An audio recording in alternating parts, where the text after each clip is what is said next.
ಶಾಸಕರಿರ್ಬೋದು, ಅವರ ಅನುದಾನದಲ್ಲಾಗಿರ್ಬೋದು, ಮಾಜಿ ಶಾಸಕರಾಗಿರ್ಬೋದು, ಅವರ ಒಂದು ಅನುದಾನದಲ್ಲಾಗಿರ್ಬೋದು, ಹಿಂದುಳಿದ ವರ್ಗದ ನಮ್ಮ ಅಣ್ಣಯ್ಯನವರ ಅನುದಾನದಲ್ಲಾಗಿರ್ಬೋದು, ಅನೇಕ ಹಿರಿಯರಿಂದ ಎಲ್ಲರಿಂದ ಕ್ರೋಢೀಕರಿಸಿರ್ತಕ್ಕಂಥ ಮತ್ತು ಭಕ್ತರಿಂದ ಕ್ರೋಢೀಕರಿಸಿರ್ತಕ್ಕಂಥ ಈ ಒಂದು ಕಲ್ಯಾಣ ಮಂಟಪ ಸಮುದಾಯ ಭವನ ನಮ್ಮ ಒಂದು ಸಮಾಜಕ್ಕೆ ಬೇಕಾಗಿತ್ತು ಅನ್ನುವಂಥದ್ದು ಬಹಳ ಹಿರಿಯರ ಒಂದು ಅಭಿಲಾಷೆ. ಯಾಕೆಂದರೆ ಎಲ್ಲ ಕಡೆ ಇದು ನಮ್ಮಲ್ಲಿ ಒಂದು ಊರಲ್ಲಿ ಒಂದು ಮಾಡಬೇಕು ಅನ್ನುವಂಥ ಭಾವನೆ. ಯಾಕೆಂದರೆ ಸಂಘಟನಾತ್ಮಕವಾದಂಥ ರಚನಾತ್ಮಕ ಕೆಲಸಗಳನ್ನು ಮಾಡಬೇಕಾದ್ರೆ ಸಮುದಾಯ ಭವನಗಳು ಬೇಕಾಗಿದ್ದಾವೆ ಅನ್ನುವಂಥದ್ದನ್ನು ಅದಕ್ಕೆ ಸರ್ಕಾರದವರು ಸಹ ಎಲ್ಲ ಸಹ ಒತ್ತು ಕೊಟ್ಟಿರ್ತಕ್ಕಂಥದ್ದು ನಾವು ಕಾಣ್ತೀವಿ. ಆದರೆ ಸರ್ಕಾರದಿಂದ ಅನುದಾನ ತಗೊಂಡು ಬಂದು ಇಲ್ಲಿ ಕೆಲಸ ಮಾಡೋದಿದೆಲ್ಲ ಅದು ಭಾಳ ಓಡಾಡಿದವ್ರಿಗೆ ಮಾತ್ರ ಗೊತ್ತಿರುತ್ತೆಲ್ಲ. ಹೇಮರಾಜರಿಗೆ ಚಟುವೆ ಪ್ರತಿಯೊಂದು ಗೊತ್ತಿರುತ್ತೆ.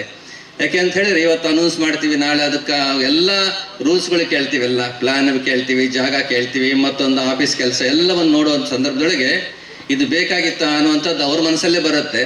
ಆದರೂ ಈ ಸಮಾಜಕ್ಕಾಗಿ ಬೇಕಾಗಿದೆ, ಸಮಾಜದ ಅಧ್ಯಕ್ಷನಾಗಿ ನಾನು ಮಾಡ್ತಾ ಇದ್ದೀನಿ, ಸಮಾಜದ ಒಳಿತಿಗಾಗಿ ಮಾಡ್ತೀನಿ ಅನ್ನೋಂಥ ಭಾವನೆ ಇಟ್ಕೊಂಡು ಇವತ್ತು ಈ ಲೋಕಾರ್ಪಣೆ 15 ವರ್ಷಗಳ ನಂತರ ಲೋಕಾರ್ಪಣೆ ಆಗಿದ್ದು ನಿಜಕ್ಕೊಂದು ಶ್ಲಾಘನೀಯವಾದಂಥದ್ದು. ಅದು ಒಂದು ಮೆಚ್ಚಬೇಕಾದಂಥ ಒಂದು ಕೆಲಸ ಅಂತ ಹೇಳ್ತೀವಲ್ಲ. ಯಾಕೆ ಅಂತ ಹೇಳಿದ್ರೆ ಇದು ಒಂದು ಸಮಾಜ ಅಲ್ಲ, ಇಡೀ ಊರ್ಲಿರ್ತಕ್ಕಂಥ ಆಮಂತ್ರಣ ಪತ್ರದಲ್ಲಿ ನೋಡಿದಾಗ ಎಲ್ಲರೂ ಸಮಾಜದವಿದ್ದಾವೆ. ಎಲ್ಲ ನಮ್ಮಲ್ಲಿರ್ತಕ್ಕಂಥ ಸಣ್ಣ ಸಮಾಜದವರು, ದೊಡ್ಡ ಸಮಾಜದವರು, ಸ್ನೇಹಿತರು ಎಲ್ಲರನ್ನೂ ತಾವು ಕವರ್ ಮಾಡಿದಾರಲ್ಲ.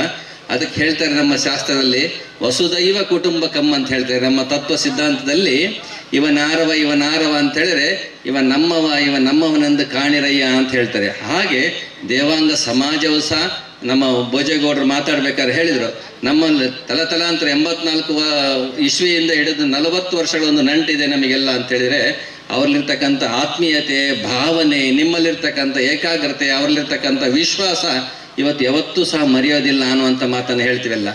ಮನುಷ್ಯನಿಗೆ ವಿಶ್ವಾಸ ಬಹಳ ಮುಖ್ಯ ಅಂತ ಹೇಳ್ತೀವಿ. ಎಲ್ಲಿ ವಿಶ್ವಾಸ ಇಟ್ಟು ಕೆಲಸ ಮಾಡ್ತಾನೆ ಅಲ್ಲಿ ಫಲಪ್ರದವಾಗುತ್ತೆ ಅಂತ ಹೇಳ್ತೀವಿ. ಫಲ ಸಿಗಬೇಕಾದ್ರೆ ವಿಶ್ವಾಸ ಇರಬೇಕು ಅಂತ ಹೇಳ್ತೀವಿ. ಅನುಮಾನ ಇದ್ರೆ ಯಾವ ಫಲನೂ ಸಿಗೋದಿಲ್ಲ ಅಂತ ಹೇಳ್ತೀವಿ. ಹಾಗಾಗಿ ಈ ಒಂದು ಕಲ್ಯಾಣ ಮಂಟಪ ಆಗಿರ್ಬೋದು, ಸಮುದಾಯ ಭವನ ಆಗಿರ್ಬೋದು, ಈ ಒಂದು ನಿಡಘಟ್ಟ ಗ್ರಾಮದಲ್ಲಿ ಒಂದು ವಿಶ್ವಾಸ ಇಟ್ಟಿದ್ವಿ, ಎಲ್ಲರ ಮೇಲೆ ವಿಶ್ವಾಸ ಇಟ್ಟು ಇವತ್ತು ಲೋಕಾರ್ಪಣೆಗೊಂಡಿದೆ. ಅದು ಇವತ್ತು ಸಾರೋದ್ಧಾರವಾಗಿ ನಡಿಬೇಕು, ಈ ಸಮಾಜಕ್ಕೆ ಒಳಿತಾಗಬೇಕು, ಇತರೆ ಸಮಾಜಕ್ಕೆ ಒಳಿತಾಗಬೇಕು ಅನ್ನುವಂಥ ಉದಾತ್ತ ಭಾವನೆ ಇಟ್ಕೊಂಡು ಈ ಕೆಲಸ ಮಾಡಿದ್ದು ನಿಜಕ್ಕೂ ಒಂದು ಶ್ಲಾಘನೀಯವಾಗಿರ್ತಕ್ಕಂಥದ್ದು.